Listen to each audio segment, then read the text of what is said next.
022034. Pada video kali ini, saya akan membahas tentang filsafat pendidikan sebelum abad ke-20. Bagaimana latar belakang munculnya filsafat? Setelah abad ke-13, terhadap filsafat Islam benar-benar mengalami kejumutan setelah kaum ulama berhasil memenangkan perdebatan panjang dengan kaum filsuf. Kajian filsafat dilarang masuk kurikulum pendidikan.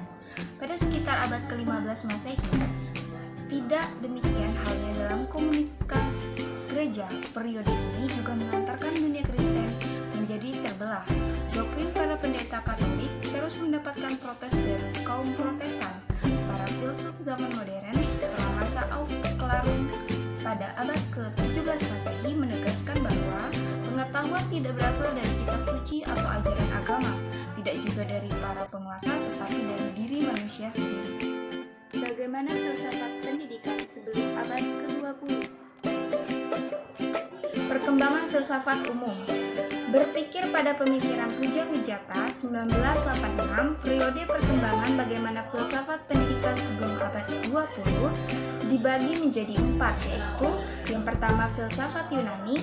Filsafat Yunani sebagai filsafat tertua, filsafat Yunani yang berbeda dari pandangan materialisme dikemukakan oleh Plato, kemudian dilanjutkan oleh Aristoteles. Aliran filsafat yang mereka kembangkan adalah aliran idealisme. Yang kedua, filsafat Hindu. Perkembangan filsafat Hindu sejalan dengan perkembangan filsafat Yunani. Yang ketiga, filsafat Islam. Filsafat Islam sebenarnya berakar pada filsafat Yunani, yaitu ketika seseorang penerjemah berkebangsaan Yunani yang bernama Hunain pindah ke Irak dan bekerja di istana khalifah dari Daulat Abbasiyah. Yang keempat, filsafat Eropa atau filsafat modern. Filsafat Eropa adalah filsafat modern yang berkembang sejak munculnya keinginan untuk menjadikan alam pemikiran klasik sebagai pedoman bagi perkembangan ilmu pengetahuan dan kebudayaan yang terkenal dengan istilah Renaissance.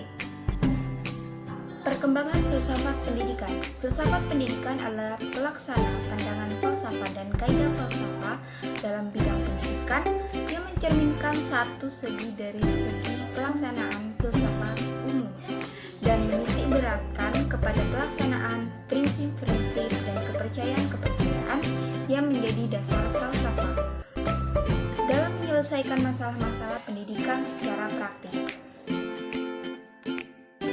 Tinjauan pemikiran permulaan filsafat pendidikan. Pemikiran permulaan filsafat pendidikan berkembang dalam beberapa tingkat. Yang pertama, tingkat humanisme. Yang kedua, tingkat relativistik. Yang ketiga, tingkat humanisme ilmiah. Dan yang keempat, tingkat humanisme literar. Bagaimana metodologi ilmu pendidikan sebelum abad 20? Sejak filsafat ikut menentukan kebijakan-kebijakan dalam pendidikan, sampai akhir abad 19, paling kurang ada 3 tonggak utama yang dapat dikenali. Tonggak pertama, Aristoteles. Metodologi ilmu dibangun oleh 2 pola berpikir, yaitu dedukasi dan induksi. Aristoteles berkeyakinan bahwa hal yang khusus adalah sebuah kesatuan dari materi dan bentuk. Tonggak kedua, Francis Bacon. Francis Bacon berkeinginan untuk membangun kembali ilmu yang baru dan menentang konsep-konsep tentang ilmu dari Aristoteles. Yang ketiga, tonggak ketiga, perkembangan abad ke-19. Nama tokoh yang perlu disebut dalam perkembangan tonggak ketiga, yang pertama ada John Stuart Mill, yang kedua ada Philip Frank, ada Ernest Mach, dan Henry Poincare. Bagaimana mazhab filsafat pendidikan? Terbagi menjadi 3. Yang pertama, mazhab filsafat pendidikan idealisme. Yang kedua, mazhab filsafat pendidikan realisme. Dan yang ketiga, mazhab filsafat pendidikan materialisme. Cukup sekian materi video kali ini. Lebih dan kurangnya saya mohon maaf. Thanks for watching. See you. Wassalamualaikum warahmatullahi wabarakatuh.